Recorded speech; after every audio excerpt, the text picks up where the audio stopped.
the family is the heart of the community, the heart of the state, and the heart of our nation. So we don't fight for these family issues, in particular, our right to be able to bring our children up according to the way that we feel to do so.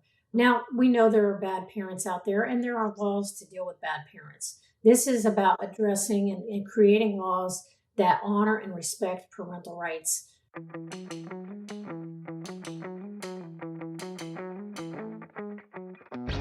From the Florida Parent Educators Association, home of the largest homeschool convention in America, this is the Not by the Book podcast.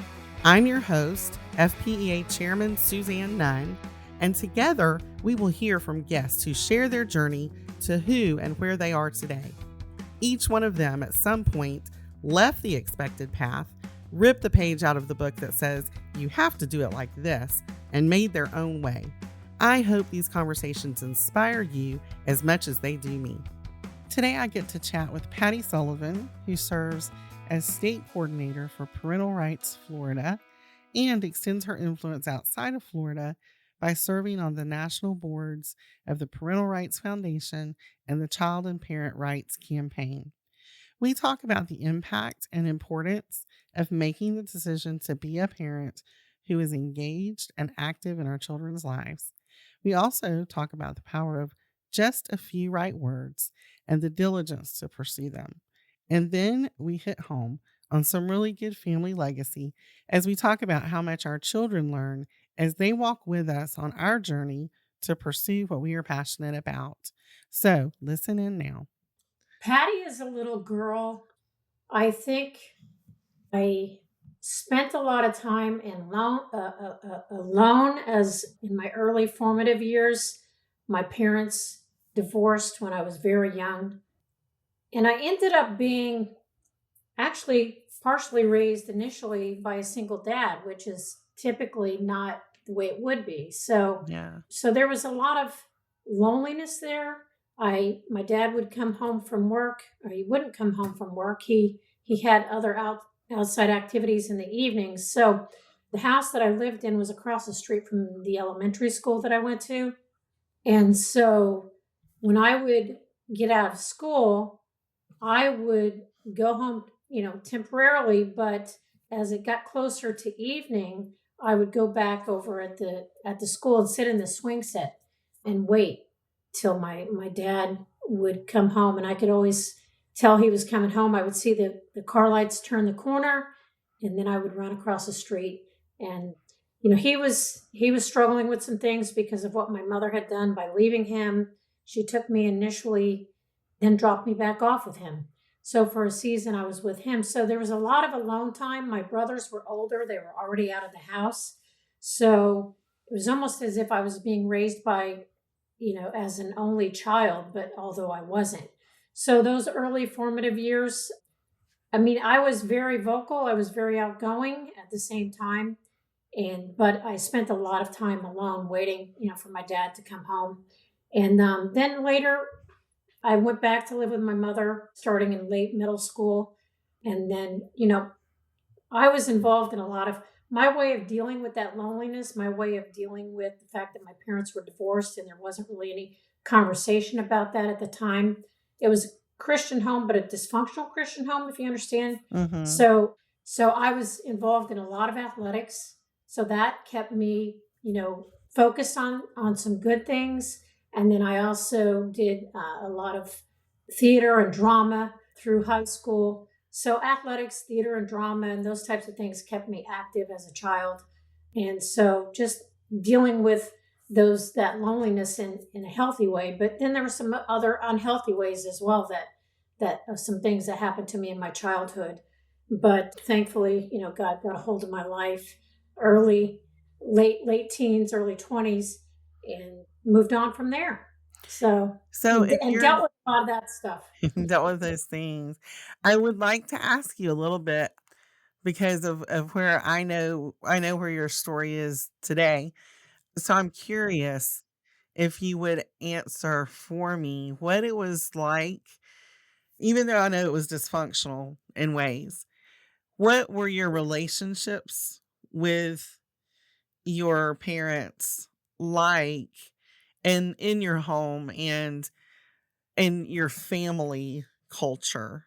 Even though I know it was, like I said, dysfunctional, what was that like Yeah. for you? So what it was like was basically, when my mom left my dad in the middle of the night, left my brothers behind with him when I was 4. Mm-hmm. That it was the early 60s. So, I think things are different today where people address these things, they talk about these things for the most part.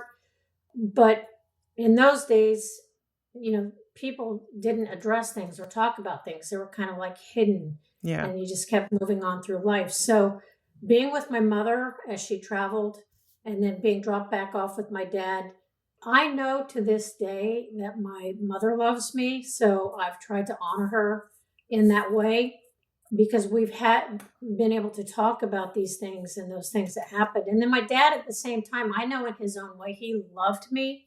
I was his only daughter. And so, when I was with him, things were really good. And he took good care of me. He provided for me. He just was dealing with his own issues of pain. So, and even in those times when I wasn't alone, we would go on vacations. We would go to Colorado and camp and those types of things. Those things were happening. But the other things as to how we got to that place of dysfunction were not discussed. Mm-hmm. So, but it was an everyday life. And I think the activity of staying involved in sports and then doing some productive things kept me focused on things. It wasn't until later in life that I kind of, not too much later, in my 20s, really addressed some of those things that caused the pain in my heart and my life. But being at home with my dad was always a pleasure. I watched him, cook Mm-hmm. for me and provide for me. And, we maintained a good relationship all through my life and until he passed. And your brothers, you mentioned, how many children were there?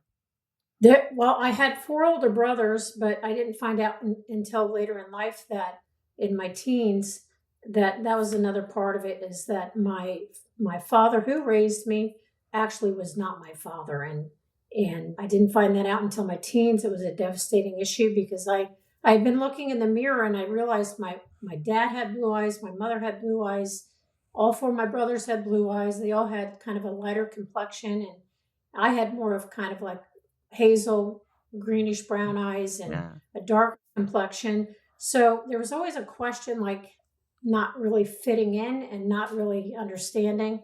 So I found out in my teens that my father, who had raised me, and to the day he died, I think he wanted to believe that he was my father. I think even though deep down he didn't know.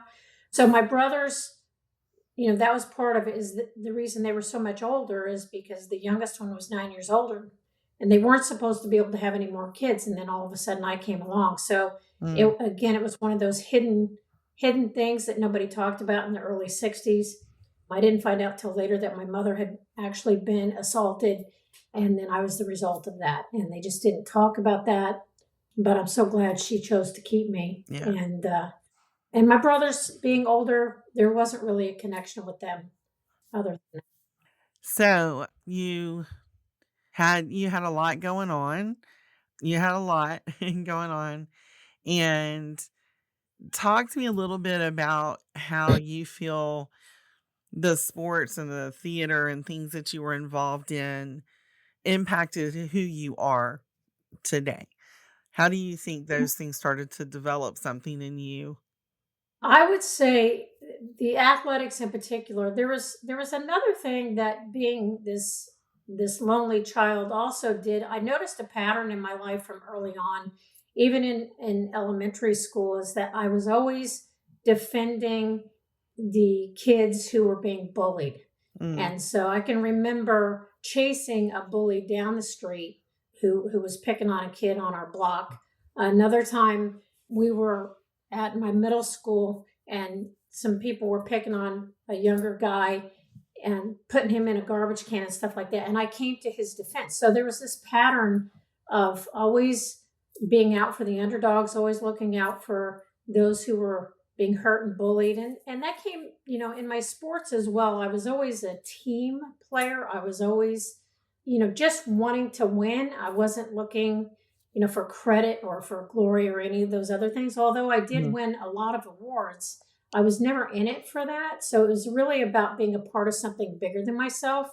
So the sports were great in developing some character and some perseverance. And I was a fighter. I was tenacious. I probably would end up, there's this charging foul that happens in basketball where, you're on defense and they're on offense.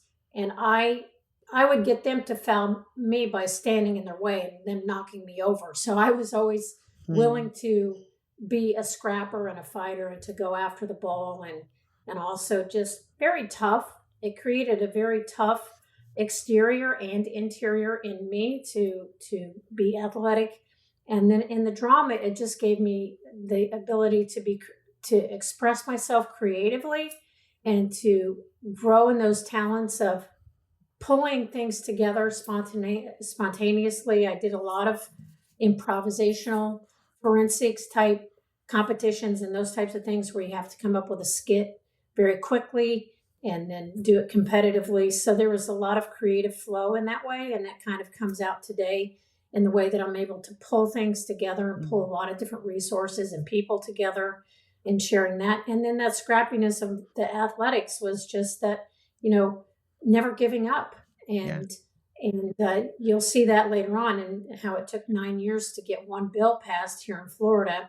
There were times I wanted to give up, and I think internally I did give up, and especially when the Lord came into my life, he helped me deal with some of not just the external ways of being scrappy and fighting, but internally I needed to let go of that, having to be tough and really surrender that part to him and trust him and his will and his guidance and letting go of trying those coping skills that try to keep it together all the time.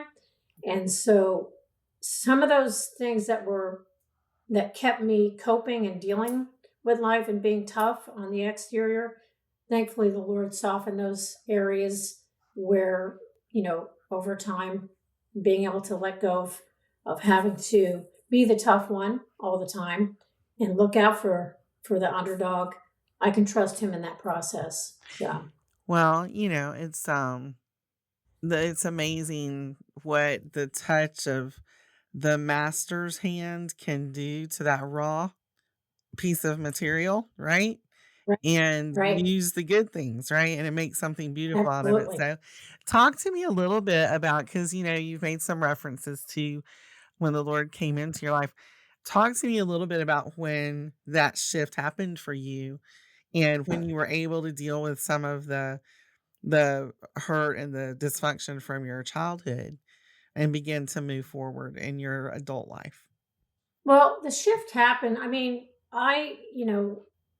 and we'll just be, brutally honest here. The shift happened because I endured a bit of abuse as a child from some authority figures in my life. In particular, I was abused by a female teacher when I was very, early on in middle school. The things that, she did today, really, she should have been arrested for. But at the time, I was so lonely, I didn't understand. And getting involved in the parental rights movement later on, I came to understand the whole grooming aspect of what people do to children. And so having been the product of that, although, kind of brainwashed by her, and that brought a lot of confusion into my heart and my life. So, but I had a relationship with the Lord at a young age, and then the abuse and from family members and then from her caused a lot of deep confusion in my life. And so it wasn't until, but deep down, I knew that struggle, she kept me in secret for many years, kept me tormented where I wasn't able to share any of that with anybody. Mm-hmm.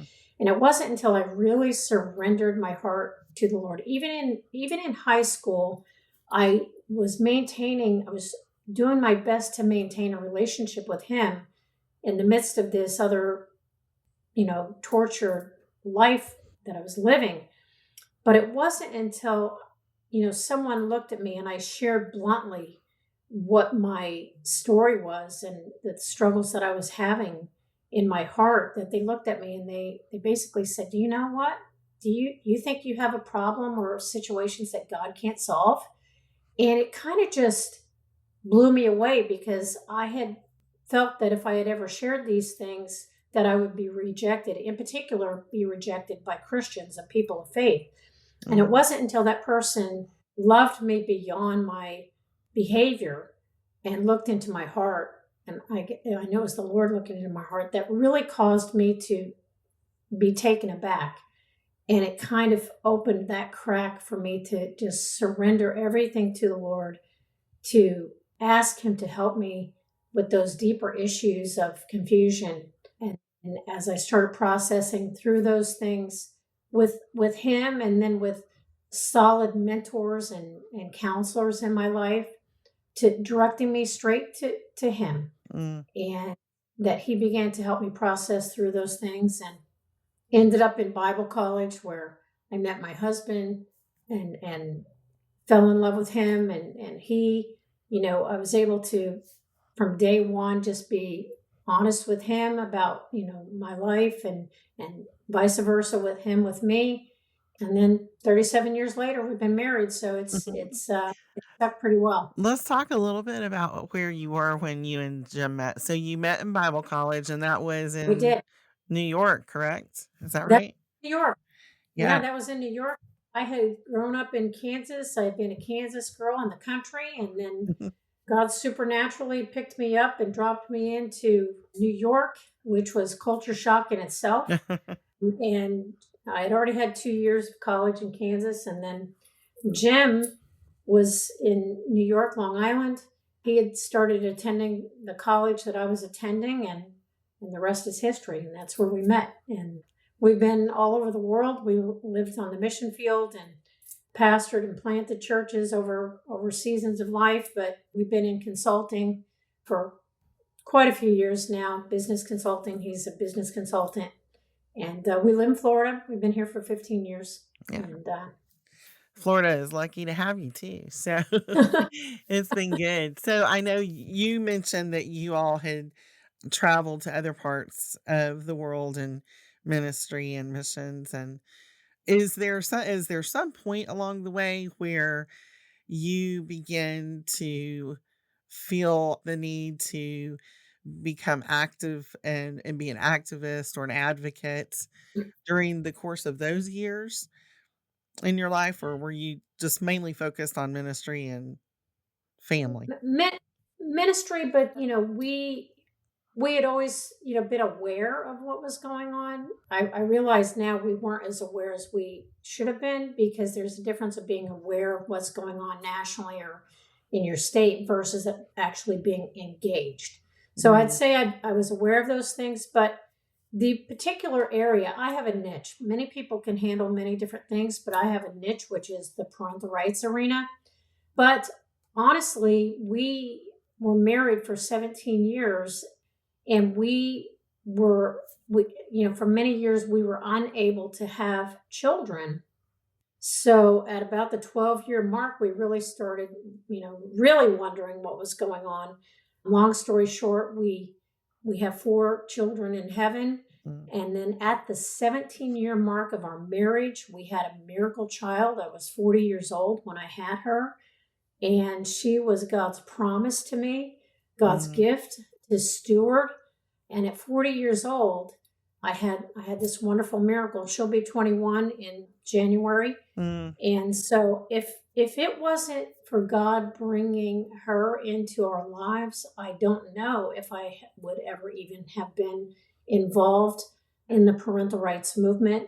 But I'm telling you, having a child at 40 years old and having this absolute miracle, we knew beyond a shadow of a doubt that there was a plan, a purpose for her and for us being her parents. And we determined at that point in time, we were still living in New York, and we determined that we were going to be very engaged parents in her life. And by God's grace, we were when she was 6, we moved to Florida to be so that we could full-time homeschool, full-time be engaged in her life. And that's really what started the process. We moved to Florida in 2011, and in 2012, I was approached about this simple little issue of getting a bill passed that had to do with parental rights.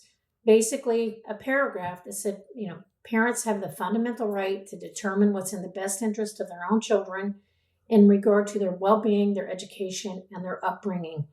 And so I was approached by people who were related with the Parental Rights Foundation, which was founded by Michael Ferris. He also founded HSLDA, and I'm now currently on the national board of that as well after many years. But I was approached about getting this simple paragraph passed in Florida. We thought it would be common sense. Little did I know that it would take 9 years to get that simple little paragraph passed, and is what the Floridians would know now as the Parents' Bill of Rights that passed in 2021. And I really feel So if I 9 years, hadn't gone through, 9 years. 9 years. I want you to take, I know it's kind of done for you in that past, but for Oh some of our no. listeners who don't really, yeah, not yet, some of our listeners who don't really know kind of what it took to get there in that 9 years, can you just share a little bit about what it was that was the problem and what had to be overcome and how we managed to get to that point? Well, yeah. I mean, Michael Ferris started Parental Rights Foundation and parentalrights.org in 2009 because he saw what was coming down the pike a long time before most of us did. And really, it was to push back and to create a parental rights amendment to the U.S. Constitution, which is still the national push. I'm working on that, getting Florida congressmen and congresswomen to log on to that as co-sponsors. But he saw that the UN had a treaty called the UN Treaty, the Convention of the Rights of the Child.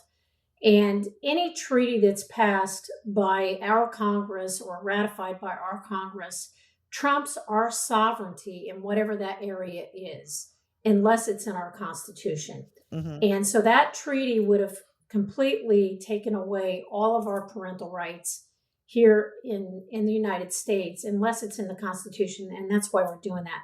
And in the meantime, they wanted to get the same kind of language passed in the states. Right.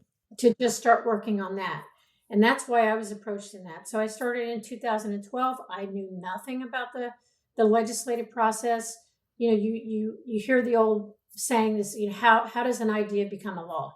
And really, I lived it. I walked through the maze of learning the legislative process, and I approached different legislators about getting this simple language passed, and several of them sponsored it. But I also realized over time that just because they sponsor something for you doesn't mean that they're actually going to work the bill. So, and it wasn't until, so I had several sponsors here and there, and it wasn't until I brought it to my representative, now Senator Erin Grahl, in 2018, 2019, that she looked at me and she said, you know what, I want to do this. And so she took our little paragraph and turned it into 12 pages called the Parents' Bill of Rights. I did a lot of the grassroots behind the scenes. I would have press conferences. I'm not a paid lobbyist. I've never been paid to do this. So I'm just a citizen, but we do have our organization, Parental Rights Florida.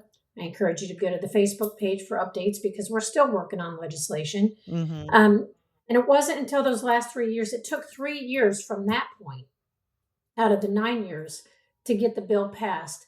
And it got very ugly at different times because that's when you realize the people who are against parental rights, they come out of the woodwork. So in 2019, it made a little progress. In 2020, it passed on all 3 committees on the House side. It passed on the House floor and 3 committees on the Senate side. Unfortunately, in that 3rd committee, it was killed by people who were supposed to be friendly and on our side for various reasons, very juvenile behavior that can happen amongst legislators who kill bills because their senator doesn't log on to something that they want. So we came back in 2021 ready to really push again. And thankfully, by the grace of God, that year, the bill passed all through the House, all through the Senate, and was signed by the governor into law. And that was the year that they were also trying to figure out what was going on in the public school systems regarding the mask issue. So the governor ended up using our bill as a premise for his executive order with the public school systems, letting them know that parents need to be able to make these decisions. And really, I thought I was done, but it wasn't. Really, getting that bill passed is actually, what I believe was used to open the can of worms of things that were actually going on for dozens of years, probably generations, within the governmental systems that were slowly eroding our parental rights. So I found myself having to start working on other bills, Yeah. which But I have another one up this year. for the sake of emphasis, there, just again, for people listening to the story, the Yeah. length of time that it took you to get there, will you say again what it was you tried to get put into law for us? Well, it took 9 years to get this simple language. Parents have the fundamental right to determine what's in the best interest of their own children, minor children, in regard to their upbringing, which would be everything, their well-being, which would be health and medical health and mental health, and their education, That's whether that such be a public, private, homeschool. So that took 9 years. And the fact that it took 9 years is evidence, and the pushback that we had against it is evidence that we actually needed it into law. You would absolutely, think it would because have so been many people, just as a parent, becoming a parent, if you had told me I didn't have any of those rights, I would have thought you were crazy, because you have a child and you just think, well, these are the rights that I have to take care of my child and make these decisions for my child. And I think the fact that so many of us could be possibly walking around unaware of the fact that that right that we think we have isn't a right. I know when I first met you and started having that conversation with you, I was taken aback a little bit, like, you mean that's not already covered somewhere, you know? right. So it's like you said, the fact that you had to fight so hard to get there shows how necessary it was for it to be there. And Right.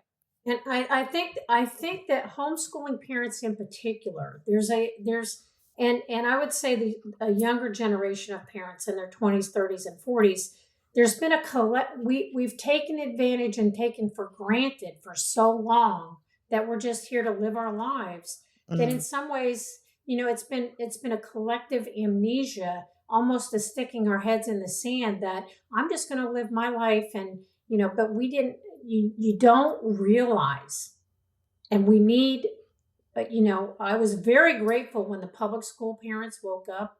mhm. I was always concerned, and still to this day, and I'm hoping that this will help. I just spoke to a wonderful homeschool co-op with 40 kids and 20 moms 2 weeks ago, and they're going to be engaged this year helping. I was always concerned about the homeschooling families because we had so much freedom and so much liberty to do things here in Florida with our education experience, homeschooling our children at home, Mhm. that they were unaware that our rights had been eroded in such a way that we had to fight for them. And we're not done yet. There's some very serious things that we're addressing this next legislative session in the medical arena, where parents are being cut out of making decisions for their children. So when the Parents' Bill of Rights passed, we were not aware that there were some loopholes, and we're addressing those. But I continue to work behind the scenes, bringing research to legislators in regard to parental rights. But we need to wake up. This is very important. We need to live our lives, but we also need to have our finger in the wind, paying attention to local issues, to state issues, and to national issues when it comes to in regard to our parental rights. I think we've taken we've had these rights for so long that we're unaware that they had been eroded. Well, and I think too that, again, just listening to your story and knowing, like you said, that tenacity and that scrappy fighter that's in you and all of those little components of that person that was growing up to be the Patty we know today, that's been important because, like you said, you've not been paid to do this. And No. you've spent years of your life and quite a bit of money, I'm sure, traveling, getting to the places to do these things and have these conversations, spending a lot of time making relationships, and building those so that you could have an impact and influence on those people that we needed to come behind and support. And just the passion that you've had for that. I think it's amazing to me to see how, when you are called to something and you have a passion about something, how effective you can be and what good things can be accomplished and what, honorable things. And it's just like I said, it's amazing because you hear a story where people were sitting back, not even realizing this wasn't already just a protected right for parents. You have those children, you're paying for raising those children, and all of a sudden somebody tells you you don't have really the right to make these decisions, and you're like blown away by that. And Right. so just that language, it's always been so crazy to me that that was what you fought for so long. But I do want you to take a minute, if you will, just to talk about some of the specific things, ideas of what you're talking about right now that we still are really going to have to struggle with, to get us to a place where parents do have rights to make decisions for their children. Some of the bills that you're working on now. Okay. Well, I appreciate that. And I just want to just say again, really, it was the kindness of God in my childhood Mm, that those are those redemptive little signposts that I could see. I always knew He was there. yeah. And the fact that He's been so kind to me and processed me and allowed me and given me the privilege and the honor of, I had no reference points of what a parent was to be or to Mm, do. And it's been His kindness that have allowed my husband and I to really not only fight for parental rights, but also to do our best, not perfect. mhm, Okay, lots of mistakes, but to be good parents to our daughter, to be engaged. And because I want to just emphasize that it's not just about our parental rights, it's really about our parental responsibility. And those mhm, two things kind of go hand in hand. And I think we abdicated those rights for so long. We want to blame the government, but really we have to look in the mirror and we need to become more engaged as parents and absolutely. be deeply responsible. So, what we've continued to work on, after the Parents' Bill of Rights passed, I really thought, hey, it's done, it's over. And all of a sudden, this unearthing of all these deeper issues came flying out of how the government was still overreaching and not wanting to let go of control and how they thought they were entitled Mm, to our children. And so the fight continues, and this is where all the parents are going to come in because I found out all through all those years, the more engaged parents got and responded very simply to calls to action that we would put out on our Facebook page, showing up to tell their stories and testify in committees. We need people. We need our Florida parents to show up in force because this bill that we're working on this year, last year I brought it to the legislature. I brought it to our sponsor, who's a wonderful sponsor. Representative Grohl became Senator Grohl, and mhm, she's continued to be a champion for parental rights. She's a homeschool mom, by the way. She's mhm, continued to be a champion for parental rights here in Florida. So, what we realized when the Parents' Bill of Rights passed, there were two laws regarding parents that were already in current statute that the Parents' Bill of Rights did not, it allowed for loopholes for those laws. And so what we worked on last year that almost made it through, which shows that it should have passed so easily last year, which shows why we need to continue to fight. Basically, something was passed in the 1970s that allowed children, minor children, to get treatments for STDs, drug addiction, and mental health without parental consent. And every state also adopted laws to do so. So Florida still has that in place. oh, wow. So that's one of the things we're addressing in this law. It's going to strike through that. I had a pediatrician come last year and testify that that was an antiquated law that was passed in the 70s before research was done on child brain development Mhm, where children cannot make these decisions for themselves. Or, for example, if they're allergic to a particular medication and they go to a doctor without parental consent, the doctor may give them something that could kill them. Right. So this, I've had pediatricians, but now what has happened is not only those three areas, but pediatricians, hospitals, pharmacies have adopted policies, not necessarily the law, but policies that cut parents out. I'll give you two examples and what this will cover. I had a friend who took her child to the emergency room. Her 11-year-old son got an airsoft BB stuck in his ear. Mm-hmm. That boys can do these things, right? They So she can. took him to the emergency room. The nurse is asking the boy questions. And at one point, the nurse says, "So who's this behind you?" And the boy says, "Oh, that's my mom and my grandmother." And the nurse is like, "Is it okay that I continue to ask you questions? This is last year. This happened last year. Mm-hmm. Is it okay that I continue to ask you questions with them here?" And the boy's like, "Sure, that's okay." And the mom's like, "Wait a minute. My son's 11. Did you just ask him if it's okay if we're here? He has an airsoft BB in his ear." The nurse said, "Yeah." She said, "Well, he doesn't know any better. What if he didn't want us here?" And he said, "Well, we would have had to ask you to leave." And she said, "I'm not leaving my son. He's 11. What if I didn't leave?" And the nurse said, "Well, we would have had to call security." Now, this is in a Florida hospital. Mm. Okay. I have another friend whose son, 13 years old, had a biopsy at Shands, Mm-hmm. and they would not let her see his chart unless he signed off on it. You cannot see your child's prescriptions in Publix or Nemours unless your child signs off on it. This is absurd, and this should not be happening. So they've taken that other law and they've expounded it to cut parents out. If you walk into a pediatrician, they typically stick an iPad in front of your child, and this iPad is a survey. You should not let your children be doing that survey without you looking at it, because it takes them down the mental health maze and starts talking to them about suicide. And if a child hears that enough times, even if they have never thought about that at all, what are they going to start thinking about? So this law, it's just been introduced by Senator Aaron Grahl last week, and it's SB 166. I encourage our parents here in Florida to go and look at it. The legislative session starts in January.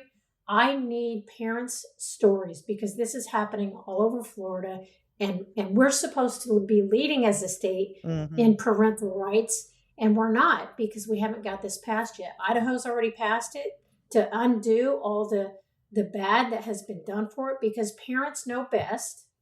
Yeah. What our children need, especially in healthcare and mental health. And this is an area that we need to take back that ground and that we need to advance.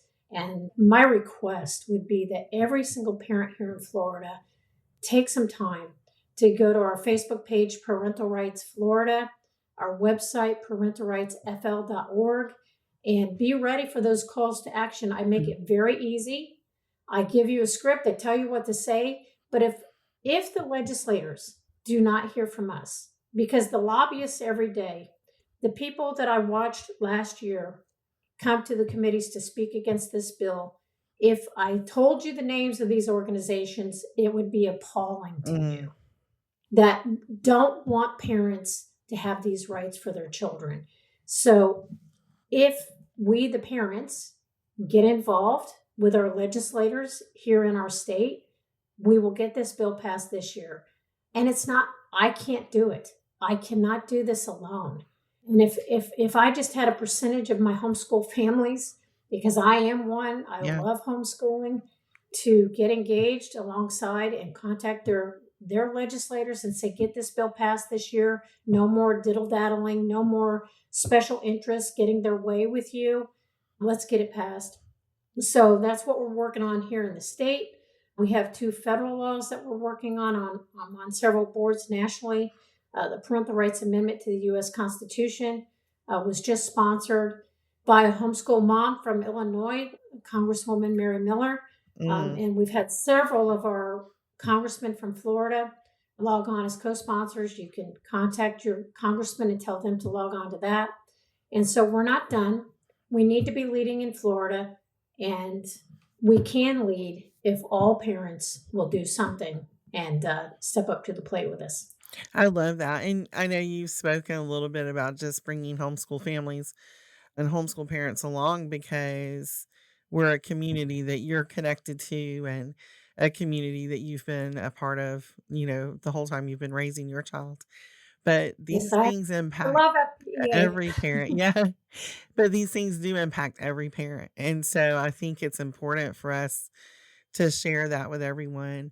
I so appreciate what you've done in the years that you've spent being tenacious, being willing Thank you. to commit yourself to this, even when it didn't seem like it was going to make it.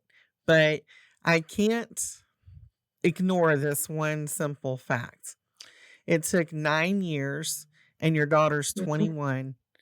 Her life was immensely impacted by what she was experiencing with you and seeing what you did.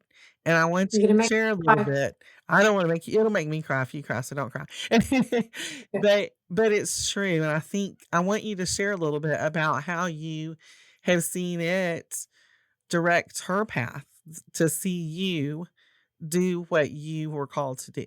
I think that's so important for parents Yeah. to live out what they are called to do, because I think by our impact on our children, we're helping them to become who they're supposed to be, right? That Yeah. we're giving them the courage to do that too.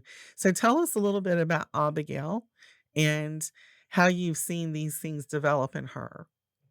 Well, thank you. Abigail was, I believe, I guess maybe 7 when we started our journey in the civic engagement of how an idea became a law, and she would travel along with us. I mean, we live on the east coast of Florida. We're Mhm. about 5.5 hours from Tallahassee, so we would drive 5.5 hours one way. And so, what do homeschoolers do? They make everything we do in life a part of our That's education right. for our children. Everything is So homeschooling. I got a whole new education just educating her. So doubly blessed in that way. Right. So she would travel along with us and be a part of the committees, sitting in on these committees and the meetings and different things. And she's very out. She's an only child extrovert, so Hmm. she was. How homeschooling families can be like. They know the kids know how to get along with the young, the middle, and the old. Yeah. They can look people in the eye and engage them. And so she just that was all part of the process too. We were still educating her in social skills and all these other things. And so she traveled along with us. And it wasn't until that last year when the bill was getting ready to pass that she looked at me, and I never forced her to say anything or do anything. She was just living alongside of us as we would do this. And Right. she looked at me and she said, "Mommy, I think I want to testify on behalf of this bill." And I'm like, "Really?" And she said, "Yes, I do." So that year she testified in 2 different committees. There was also another homeschool student that was there, that family friends there in Tallahassee, and joined in and testified. And those were powerful moments. And Mm. and in the process of that, she just was learning the political process. She was engaged in governmental. I always like to talk to her about not being involved in politics, but we should be involved in government. And our founding fathers founded a government, so we need to be paying attention to what's going on in government, local, state, Mm. and national.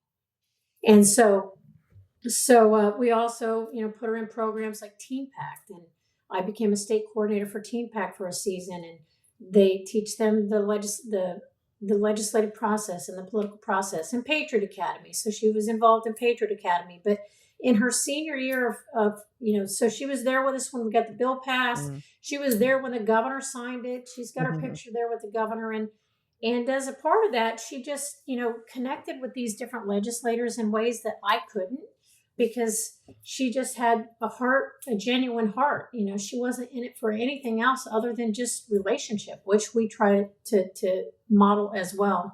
Mhm. And so in her senior year, a set of circumstances opened up for her out of nowhere to suddenly serve as an intern for the First Lady Casey DeSantis. Mhm. So this being her senior year, I'm like, "You're not going without me, because you're gonna." So my husband moved us up there for 2 months during the legislative session.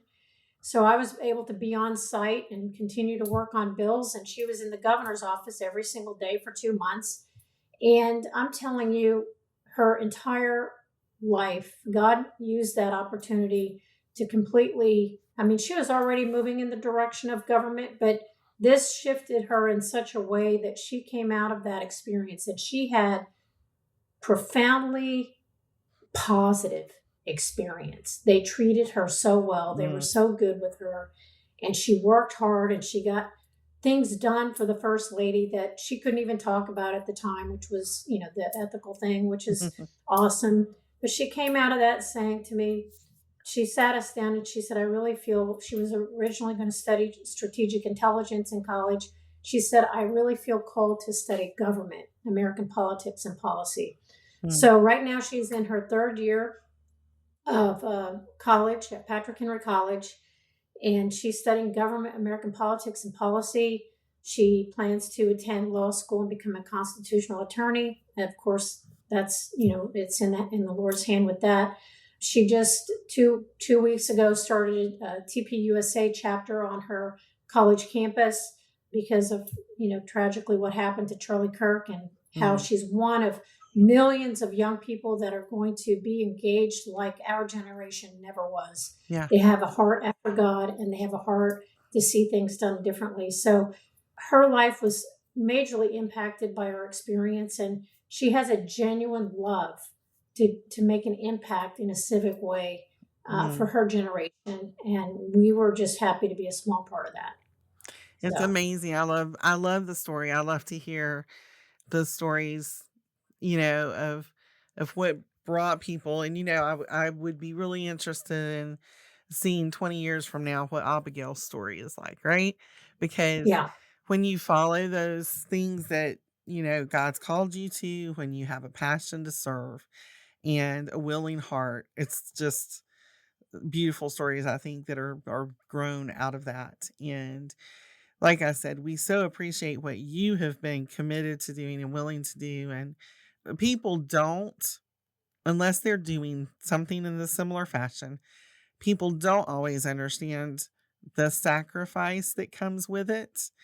But the sacrifice is a part of it, and it's worth it. And the people who are walking through it don't always look at it and think, oh, I'm just making so many sacrifices. But we just do. You do what you're doing. But then to see, that next generation step up. And I will say this, Gen Z is going to step up in a way that our generation has not, like you said. And it's going to be an amazing movement across this country and the world, I believe. But it's wonderful to me to hear a story of just how that went from the parents to the child, and how that's a faithful journey, for everyone in the family. And I think that's beautiful. I really believe that this is our time. This is our opportunity because, there are many causes, very wonderful, good causes out there. But this is at the heart of it because the family is the heart of the community, the heart of the state, and the heart of our nation.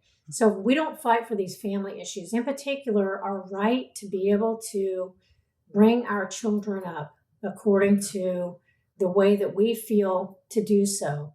Now, we know there are bad parents out there, and there are laws to deal with bad parents. This is about addressing and creating laws that honor and respect parental rights. And so it's important that we continue to fight on this issue. So my encouragement would be for parents, we are doing it not for ourselves anymore, but we are impacting the next generation. What we're leaving them in regard to parental rights will last for generations. So that's why I would encourage people to really pay attention to this issue. And I'm appealing in a very genuine, sincere way is that I know for a fact that they will not just listen to a lone voice like mine.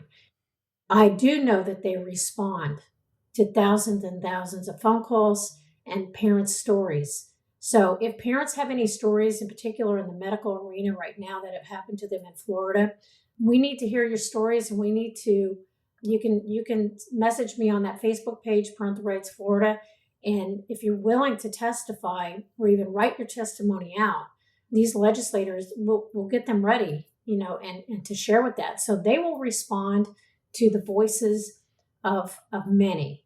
Mm-hmm. And that's really what got the bill over the finish line the first time that it passed.